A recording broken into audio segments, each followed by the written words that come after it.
जो north east में खाया जाता है वो गाय है क्या? नहीं जी। आप कहाँ थे ज्ञानी बाबा? उसका नाम है मिथुन।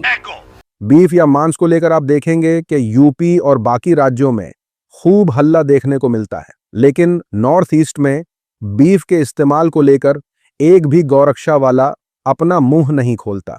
बीजेपी के नेता खुद बोलते हैं कि हम बीफ खाते हैं और वहां कोई बैन नहीं लगा सकता। इसी बात को जब एक न्यूज एंकर ने बीजेपी प्रवक्ता सुधांशु त्रिवेदी से पूछा तो वो कहने लगे कि हम तो सिर्फ सफेद गाय को गौमाता मानते हैं, बाकी सब तो मिथुन है, यानी बाकी राज्यों की गाय इनके लिए गौमाता नहीं है। हमारे लिए कौन माता है? गाय माता है। हाँ? ठीक। जो नॉर्थ ईस्ट में खाया जाता है वो गाय है क्या? नहीं जी। आप कहाँ थे ज्ञानी बाबा? उसका नाम है मिथुन। जो गाय है उसका जूलॉजिकल नाम है बस इंडिकस, और जो नॉर्थ ईस्ट में खाया जाता है दैट इज बस टॉरस।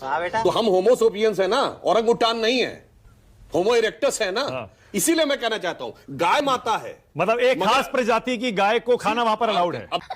सोशल मीडिया पर चल रहा है कि अब सवाल पर ये बचाव भी नहीं कर पा रहे हैं, जवाब देने की तो बात ही छोड़ दीजिए। यही दोगलापन है इस पार्टी का। साथ ही साथ लोगों ने कहा सुधांशु त्रिवेदी मतलब अंध भक्तों का झूठा गूगल। साथ ही साथ देखिए सपा प्रवक्ता राजकुमार भाटी मुसलमानों के बारे में क्या बोल रहे हैं। राजकुमार भाटी ने अपने एक मुस्लिम दोस्त से कुछ दिनों पहले 2 लाख रुपए लिए थे।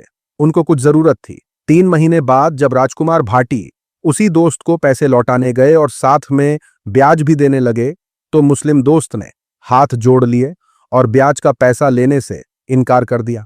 मुस्लिम दोस्त ने जो पैसे दिए थे 2 लाख रुपए, सिर्फ वही लिए, बाकी पैसे नहीं लिए। एक पॉडकास्ट में सपा प्रवक्ता ने यह किस्सा सुनाया। राजकुमार भाटी ने कहा कि जो सच्चे मुसलमान हैं वो आज भी ब्याज नहीं लेते।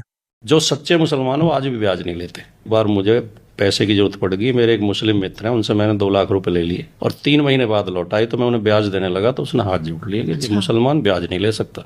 जो मैंने 2 लाख रुपए लिए थे 2 के 2 ही उन्होंने वापस लिए। राजकुमार भाटी की जुबान से मुसलमानों की तारीफ सुनकर आईटी सेल में रोना धोना शुरू हो गया है। सोशल मीडिया पर चल रहा है कि सही कहा आपने, सच्चा मुसलमान कहीं ब्याज नहीं लेता। साथ ही साथ लोगों ने कहा अगर 2 लाख किसी और से लेते तो इन साहब को 10-12 हजार रुपए अलग से ब्याज के रूप में देने पड़ते। अगली अपडेट एक्ट्रेस सनी लियोनी के हवाले से है। 1 जनवरी को मथुरा में सनी लियोनी का इवेंट होना था जो अब कैंसिल कर दिया गया है। मथुरा के साधु संत एक्ट्रेस के खिलाफ प्रोटेस्ट कर रहे थे। रेस्टोरेंट के मालिक को कॉल पर धमकियां मिल रही थी। धमकी देने वाले लोग रेस्टोरेंट में तोड़ फोड़ की धमकी दे रहे थे। उनका कहना था कि सनी लियोनी पोर्न स्टार है और मथुरा कृष्ण भगवान का बर्थ प्लेस है। ये इवेंट सनातन के लिहाज से बिल्कुल गलत है। एक्ट्रेस को इवेंट कैंसिल होने से भारी नुकसान हुआ है क्योंकि 50% सीट बुक हो चुकी थी। To tell you that I'm coming to the Trunk Mathura on 1st January as a DJ to kick. साधु समाज, ब्रज के जितने ब्रजजन हैं, ब्रजवासी हैं, सब इसका पुरजोर विरोध करते हैं। किसी प्रकार का भाग लेते हैं या कार्यक्रमों को ऑर्गेनाइज करते हैं तो उनके खिलाफ सख्त से सख्त कार्रवाई की जाएगी। और सोशल मीडिया पर चल रहा है कि आसाराम राम रहीम से कोई तकलीफ नहीं होगी इन सब बाबा लोग को। साथ ही साथ लोगों ने कहा कुलदीप सेंगर को बुला लो या फिर आसाराम को बुला लो, वही तो हैं इनके आइडल। उसी के साथ खबर निकल कर आई है सलमान खान की फिल्म के हवाले से। चीन के सरकारी अखबार ग्लोबल टाइम्स ने हाल ही में बैटल ऑफ गलवान पर सवाल उठाए हैं। अखबार का कहना है कि फिल्म में दिखाई गई जून 2020 की जंग सच्चाई से मेल नहीं खाती है। अखबार ने यह भी दावा किया कि गलवान वैली चीनी बॉर्डर के अंदर है, यानी चीनी अखबार फिल्म की कहानी को गलत बता रहा है। इस कंट्रोवर्सी का फायदा सलमान खान को खूब मिलता दिख रहा है। गोदी मीडिया ने भी इस मुद्दे को उठा लिया है। सलमान खान की फिल्म बैटल ऑफ गलवान से डरा चीन के सोशल मीडिया पर चल रहा है कि जितना प्रमोशन चाहिए था उससे कहीं ज्यादा हो गया है। साथ ही साथ लोगों ने कहा जो लोग चाइना को लाल आंख नहीं दिखा सके उस चीन के खिलाफ सलमान खान ने फिल्म बना डाली। इसे कहते हैं 56 इंच। उसी के साथ खबर निकल कर आई है डिलीवरी वर्कर्स के हवाले से। 2025 के आखिरी दिन 31 दिसंबर को जोमैटो, स्विगी जैसी कंपनियों के डिलीवरी वर्कर्स हड़ताल कर सकते हैं। इससे नए साल में आपको घर बैठे सामान नहीं मिलेगा।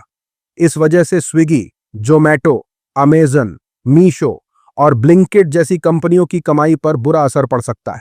हड़ताल की वजह कम सैलरी, सेफ्टी और काम की लिमिट बताई जा रही है। डिलीवरी करने वाले लड़कों ने अपनी मांग को पूरा कराने के लिए खास तौर पर 31 दिसंबर का दिन चुना है। वो 10 मिनट में डिलीवरी जैसे मॉडल को बंद करना चाहते हैं।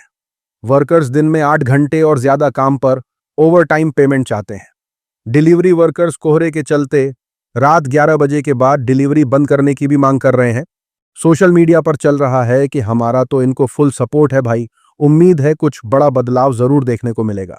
साथ ही साथ लोगों ने कहा, भारत में हर दूसरा शख्स अपने मालिक के बर्ताव और सैलरी से नाखुश है। ये कोई इत्तेफाक नहीं बल्कि सोचने वाली बात है। दूसरी तरफ डिलीवरी वर्कर्स के सपोर्ट में यूट्यूबर ध्रुव राठी भी आ गए हैं। ध्रुव राठी ने अपने तमाम चाहने वालों से अपील की है कि वो एक दिन के लिए इन तमाम बड़ी बड़ी कंपनियों का बॉयकॉट करें और इन भाइयों का साथ दें। सिर्फ एक दिन इन कंपनियों का बॉयकॉट कीजिए, फिर देखिएगा बदलाव। तो मैं चाहूंगा दोस्तों कि हम सभी लोग 31 दिसंबर के इस एक दिन इन सारी ऐप्स को बॉयकॉट करें।